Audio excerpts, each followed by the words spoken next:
All right, up next was Roman Reigns versus Kane, which didn't really last long because the match never really got started. Roman Reigns was making his way down to the ring, and while he was in the crowd, he got attacked by a crazy fan. No, it was just Randy Orton. I love this beatdown. Yeah, it was amazing. This is 2009 Randy Orton all over again. I gotta be honest, and there was a lot of great stuff on this Raw tonight. Do not mistake me for 1 second. I've got to say, though, this is my favorite segment of the night. Because I loved seeing this Randy Orton. I really did. He beat the bejesus out of Roman Reigns. It was fantastic. I mean, and granted, Roman Reigns still looked a little bit strong. It took two men because he takes it to Kane a little bit at first. Then he nails a Superman punch to Orton, but then he wonks into a choke slam from Kane. Then Kane leaves the scraps to Orton, and that's when the beatdown really begins. And I'm not going to go over the whole assault verbatim, but the three biggest points, he does a DDT with Roman Reigns set up on the barricade.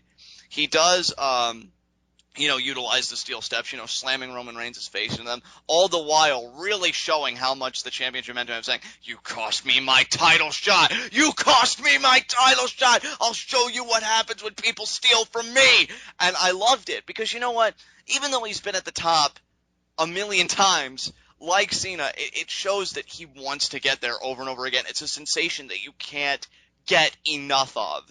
And I was so happy to see that emotion from Orton, because I feel like even, and this is not to be a dig, because he did brilliant work tonight, but I feel like sometimes when Cena's lost the championship, he doesn't really show that he right. as a big face. Maybe it's because whatever.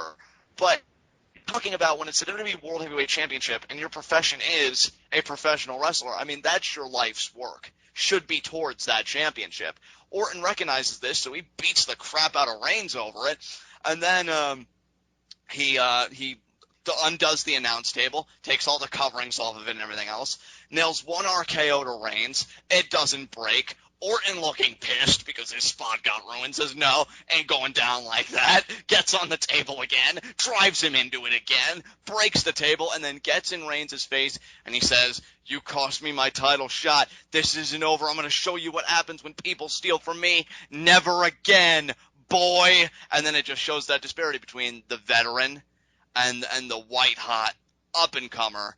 Where Orton used to be. I mean, in 2004, that was Randy Orton. But now, 10 years later, we see him in this spot, this seasoned veteran role. And he's going to beat some respect into Roman Reigns. This was great stuff, Ashton. Good God, that announce table had a family. Total slaughter model.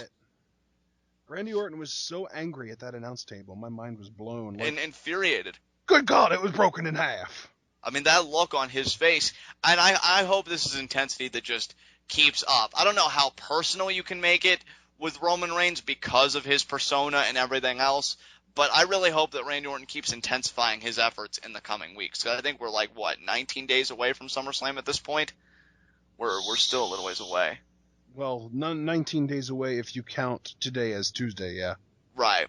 Otherwise it would be 20, but yeah. Right.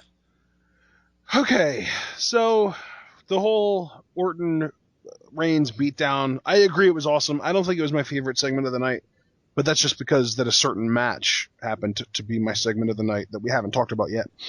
But it wasn't this one, because this one was kind of lame. Fandango versus Diego. This, to me, was the least entertaining segment of the night. I just really didn't care for this. I kind of want Fandango to move on with these two women. I would like these two women to get more involved with other women on the roster, because I'm loving all these female-oriented angles. Can I just say, this is starting to feel like an angle to turn Fandango face? It's weird that you would say that, because I could see why you would. Because you have these women just tormenting this guy who, yes, acted stupidly. Acted selfishly, all this stuff. But, I mean, when is your ultimate comeuppance going to come? Here's the thing, though, dude. Here's the thing. He acted stupidly one time by breaking up with Summer on Twitter. To me, that's the only real true mistake that he's made in this whole thing. Every other problem was either induced by one of the two girls or isn't a problem at all.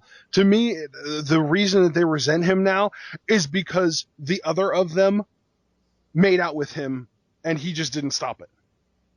Yeah, I see what you're saying. Because It's like like, yeah. when he was with Layla, Summer would get into the ring and plant a freaking kiss on him, and what's he gonna do? Physically force her off of him? Right. It's a precarious situation, to be sure. But really, what I'm wondering is whether you side with the women or Fandango. I feel like that's kind of a moot point. My big question is, what's the end game? You know, when are Summer and Layla going to feel like they've extracted enough revenge from Fandango? Because this is getting a bit tedious for me. Them just accompanying everybody that Fandango has a match with. It's almost like, you know, hey, ladies, we got nothing worse. Why don't you just accompany this guy to the ring for tonight? When we've seen Summer on NXT, I love her in that leadership role. Admittedly, her match with Charlotte, you know, last week wasn't one of my favorites, but she could still go. That's nothing against her as a performer. Layla is great as well. You know, never had a problem with her. And yet they're just valets from week to week, from guy to guy, whoever Fandango's opposition is. I was excited when I thought they'd stick with Ziggler, and maybe Ziggler and Fandango would have a mini program. But no, they just get shuffled off into whoever Fandango's opponent is for that week. I feel like it's you know, it's tedious for everybody involved because I feel like everybody could be doing something better. So Right. Yeah, pretty much. I just feel like this whole angle is making Fandango a sympathetic babyface. we'll have to see what the end game is, because if he's just like, I'm done with this, and maybe even drops the whole Fandango gimmick, the whole character, and maybe either reverts back to Johnny Curtis or becomes something more that isn't dependent on dancers or this and that, and just starts winning. I mean, who knows what the end game is? So It's just weird though, because like I feel like if Layla and Summer were, rather than two females, if it was one guy and he was doing the exact same thing every single week that Layla and Summer are doing, coming out and being at ringside during every Fandango match and helping whoever's going against him win, that person would be a heel and Fandango would be a babyface. right. But because it's two females and they're both attractive, and Fandango has this weird, like, apparently people think that he wronged them somehow, he's, I guess, still a heel. I don't even know if I can call him a heel anymore. I don't know if I can call Layla and Summer babyfaces anymore. It's weird because aside from, you know, again, stupidity in certain moments, which you said the only stupid mistake that you really felt like he made was breaking up with Summer Rae on Twitter, he really hasn't done anything like that dastardly. Right. You know? Like he hasn't. I mean, I guess the other thing you could argue was that he did tell Layla to her face, and he promised her that it was just him and her, and that Summer was out of the picture, and then and seconds later gazes at Summer, just kind of smiling at him from afar. Yeah, but dude, And she what we walks need off. to take into account here was that it's not like he elected for Summer to be standing there in the frickin' hallway wearing that dress. I mean, he's gonna look. Just because he's looking doesn't mean that he's acting. That's true. I mean, if he was really I acting, mean, it it's would- not yeah. like he dipped Layla down for a kiss and then saw Summer and dropped her and went over and made out with Summer. Right. It's just a weird angle. I want us to be done with it. I want us Yeah. to get over it. You know, I keep thinking back, oddly enough, to Fandango's first major outing with Big E for the Intercontinental Championship on that episode of Raw, and just how great that match was and how Fandango really stepped up. Those are the kinds of mid-card matches I want to see from him. Because, again, he's another one, a lot like Adam Rose, that can legitimately go when given the time.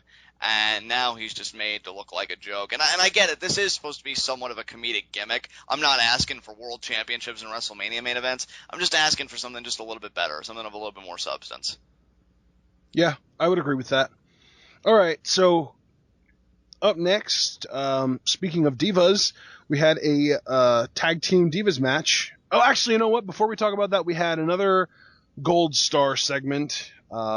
This time they were talking about the Cosmic Key yet again, and Goldust came to the conclusion that they have it. I'm assuming that in this specific case, the Cosmic Key is probably the tag team championships.